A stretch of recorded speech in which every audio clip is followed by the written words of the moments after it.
লালমনিরহাটে গত বন্যায় তিস্তার ভাঙনে সহায় সম্বলহীন পরিবারের মাঝে কম্বল বিতরণ করেছে এনটিভি।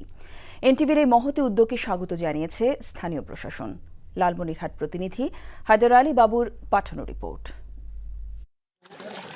গত বন্যায় লালমনিরহাটের হাতীবান্ধা উপজেলার নদী তীরবর্তী বহু মানুষের সর্বস্ব চলে যায় তিস্তা নদীতে। আর তখন থেকে এসব মানুষ আশ্রয় নিয়েছে তিস্তা ব্যারেজের পাশে থাকা সরকারি জমি ও বাঁধের উপর। একদিকে ঘরবাড়ি হারানোর কষ্ট, তার উপর জেগে বসেছে শীতার্ত এসব অসহায় নিঃস্ব মানুষের পাশে দাঁড়িয়েছে এনটিভি।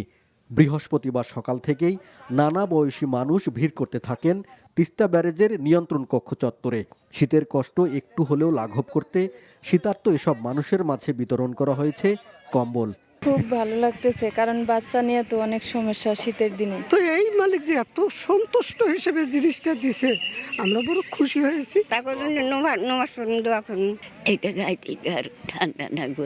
এনটিভির এই আয়োজনে অংশ নেন স্থানীয় প্রশাসনের কর্মকর্তা ও সুশীল সমাজের প্রতিনিধিরা। এই উদ্যোগকে স্বাগত জানিয়ে শীতার্ত অসহায় মানুষের পাশে দাঁড়ানোর জন্য এনটিভির প্রতি কৃতজ্ঞতা জানান তারা। আমাদের হাতীবান্ধার শীতার্ত মানুষের পাশে এসে তাদের সহানুভূতি জানানোর জন্য, তাদেরকে শীতবস্ত্র বিতরণের জন্য এনটিভির সবাইকে আমি ধন্যবাদ জানাচ্ছি। এনটিভি অত্যন্ত একটা সমাজসেবামূলক কর্মকাণ্ডে এগিয়ে এসেছে। আমি চ্যানেলকে, এনটিভির অথরিটিকে, সাথে আপনাকে আন্তরিকভাবে ধন্যবাদ জানাচ্ছি এরকম একটি মহতী উদ্যোগ নেওয়ার জন্য।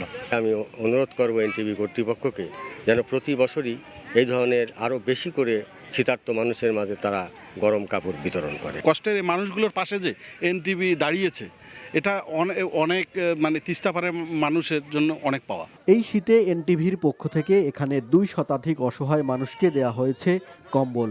এ সময় সামাজিক দায়বদ্ধতা থেকে সমাজের বিত্তবানদের এগিয়ে আসারও আহ্বান জানানো হয়।